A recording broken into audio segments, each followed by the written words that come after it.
I palloncini a forma di auto per ricordare la passione di Martin per i motori, i girasoli, gialli e arancioni come la sua bici, i fiori delle calde giornate d'estate quando usciva per le sue pedalate. Gli abbracci dei compagni di scuola, di breakdance, di un intero paese avvolgono i genitori del quindicenne investito e ucciso da un'auto mentre attraversava una strada a Loreggia lungo la ciclopedonale Treviso-Ostiglia.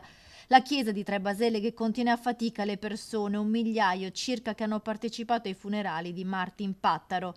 Difficile anche per il parroco Don Rolando trovare le parole per spiegare una morte così ingiusta. Sono convinto che ora Martin sembra dirci: cercate Gesù.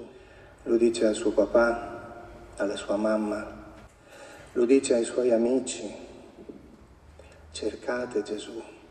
Fabrizia, Alessandro, cercate Gesù. È difficile, ma cercatelo.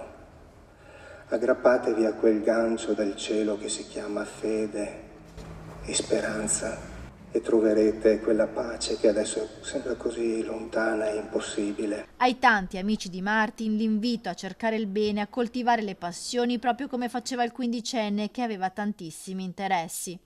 E voi amici di Martin, è bello che siate tutti tanti qui, tanti proprio.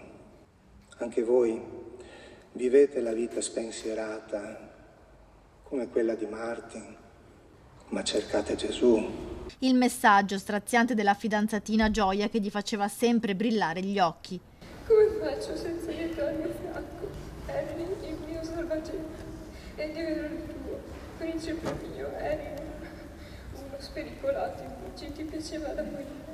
Mi dicevi sempre, mi fa sentire libero, lontano da tutti e da tutto. La danza con l'associazione Two Step, la fotografia, le auto, la sua vivacità ricordata anche dalla zia.